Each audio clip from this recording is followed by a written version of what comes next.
Hello friends, आज हमारा जो टॉपिक है वो है राइबोसोम। राइबोसोम के बारे में हम विस्तार पूर्वक वो चर्चा करेंगे। राइबोसोम क्या होता है, राइबोसोम किस प्रकार का कोशिकांग है और इसके जो फंक्शन है वो क्या होते हैं, उनके बारे में हम विस्तार पूर्वक वो चर्चा करेंगे। राइबोसोम राइबोसोम है वो एक झिल्ली विहीन यानी न तो इकहरी झिल्ली युक्त होती है न ही दोहरी झिल्ली युक्त कोशिकांग होता है। यानी इस पर किसी भी प्रकार की झिल्ली का आवरण है वो नहीं पाया जाता है। यानी राइबोसोम है वो झिल्ली विहीन कोशिकांग होता है, यानी इस पर किसी भी प्रकार की जो झिल्ली है वो नहीं पाई जाती है। तो राइबोसोम झिल्ली विहीन गोलाकार आरएनए न्यूक्लिक एसिड होता है, आनुवंशिक पदार्थ है। आरएनए से निर्मित सूक्ष्म कोशिकीय कण होते हैं जो यूकेरियोटिक कोशिकाओं में, यूकेरियोटिक जिनमें सुगठित केंद्रक पाया जाता है उन्हें यूकेरियोटिक कोशिका कहते हैं, जिनमें सुगठित केंद्रक पाया जाता है उन्हें कहते हैं यूकेरियोटिक कोशिका। में आरईआर पर रफ एंडोप्लाज्मिक रेटिकुलम यानी खुरदरी अंतः पृथ्वी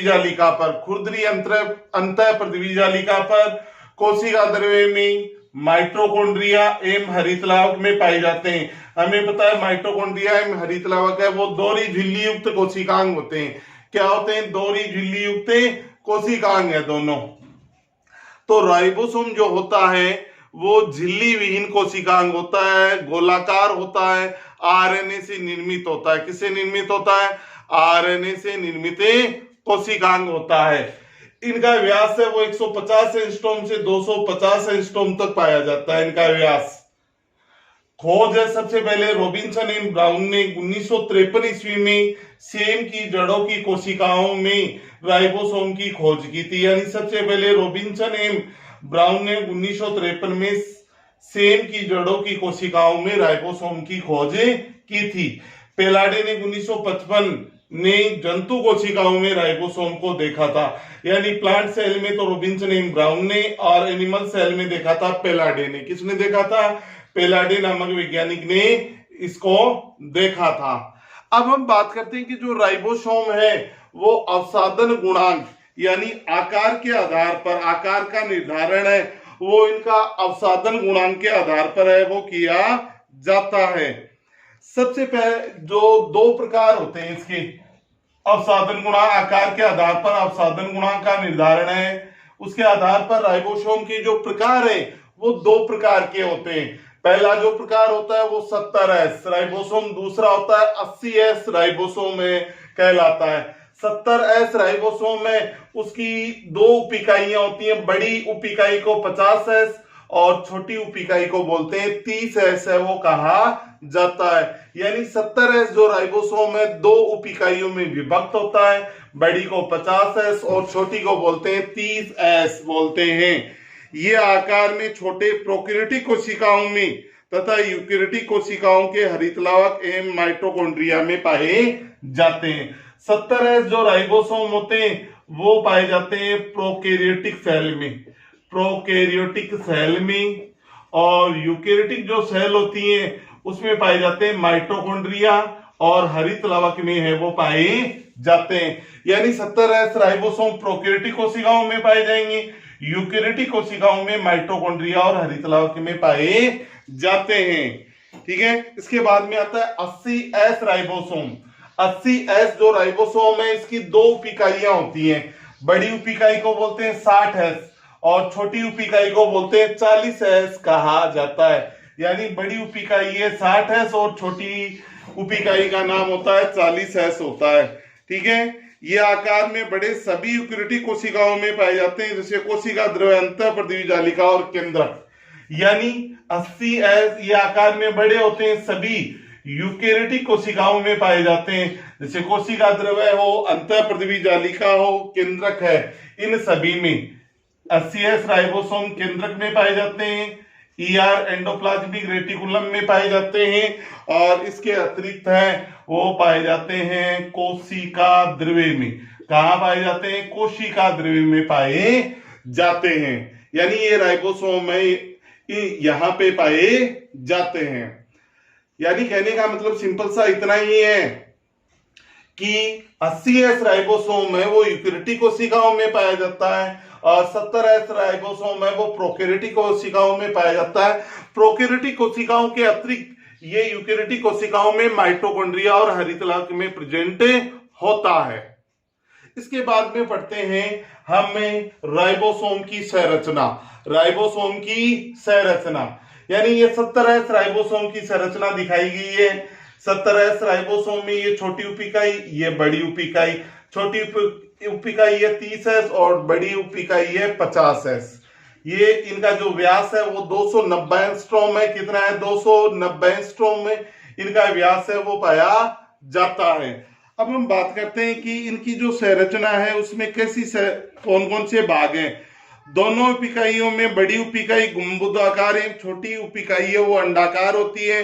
इन उप इकाइयों का संयोजन और वियोजन Mg++ की सांद्रता पर निर्भर करता है, यानी मैग्नीशियम आयन की सांद्रता पर। संयोजन का मतलब है दोनों का जुड़ना और वियोजन का मतलब होता है दोनों का हटना। Mg++ की सांद्रता पर क्या करता है? ये निर्भर करता है।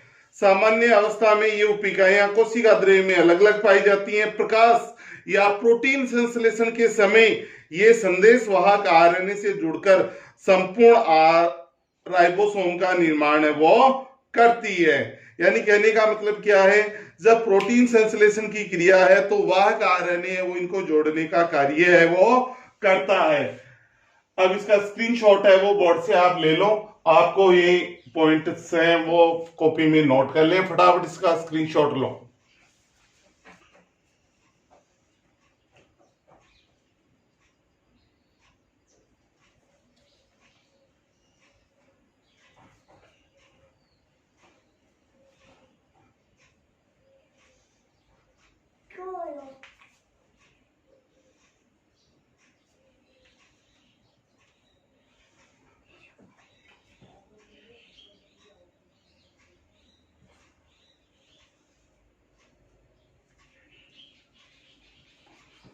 हो गया स्क्रीनशॉट।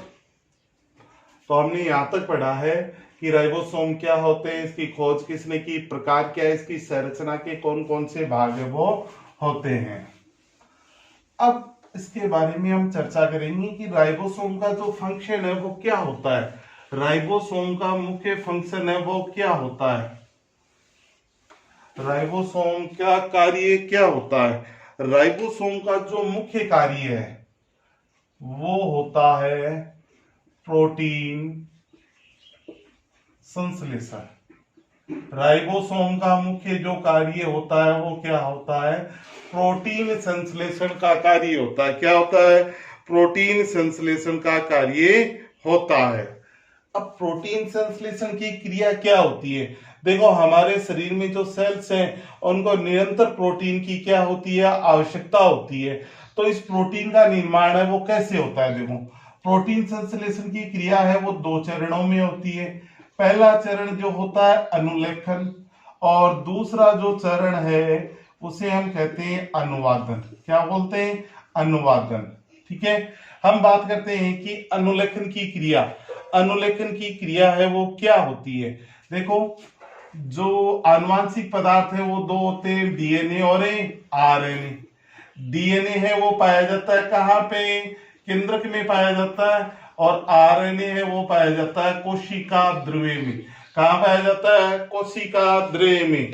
डीएनए के पास में क्या होती है? आनुवांशिक सूचनाएं होती हैं, जेनेटिक मटेरियल होता है। और ये इन सूचनाओं को जो मैसेंजर आरएनए है, एमआरएनए, मैसेंजर आरएनए, संदेशवाहक आरएनए है, वो इन सूचनाओं को लेकर कहाँ आता है? केंद्रक से कोशिका द्रव्य में आता है। कहाँ आता है? कोशिका द्रव्य में आता है। और कोशिका द्रव्य में इन सूचनाओं को लेकर आता है, जिस क्रिया को हम कहते हैं अनुलेखन की क्रिया। अब जो मैसेंजर आरएनए है, मैसेंजर आरएनए इन सूचनाओं को लेके आता है। इन सूचनाओं को ये देता है टीआरएनए को, ट्रांसफर आरएनए को, स्थानांतरण आरएनए को देता है। और स्थानांतरण आरएनए इन सूचनाओं को क्या करता है? प्रोटीन में बदलने का कार्य करता है राइबोसोम की सहायता से। किसकी सहायता से? राइबोसोम की सहायता से प्रोटीन में बदलने का कार्य है वो करता है, और इसी क्रिया का नाम होता है प्रोटीन संश्लेषण की क्रिया। क्या होती है? प्रोटीन संश्लेषण की क्रिया है वो कहलाती है। यानी जो राइबोसोम होता है उसका मुख्य कार्य होता है प्रोटीन संश्लेषण की क्रिया को संपादित करना। प्रोटीन संश्लेषण की क्रिया को संपादित करना। देखो, जो राइबोसोम होता है वो कोशिका द्रव्य में दोनों उप इकाइयां हैं वो इस प्रकार से अलग अलग पाई जाती हैं, लेकिन जब प्रोटीन संश्लेषण की क्रिया होती है तो दोनों उप इकाइयां हैं वो आपस में क्या हो जाती हैं? जुड़ जाती हैं, और दोनों उप इकाइयां हैं वो आपस में जुड़कर प्रोटीन संश्लेषण की क्रिया को क्या करती हैं? संपादित करती हैं। क्या करती हैं? प्रोटीन संश्लेषण की क्रिया को संपादित करती हैं। इसे ही कहा जाता है प्रोटीन संश्लेषण की क्रिया है वो कहा जाता है। तो आज के वीडियो में इतना ही। YouTube चैनल रतन तंवर को लाइक कीजिए, शेयर कीजिए, कमेंट कीजिए, और अधिक से अधिक है वो सब्सक्राइब कीजिए, और वीडियो शुरू से लेकर लास्ट तक है वो पूरा देखिए। Okay, bye.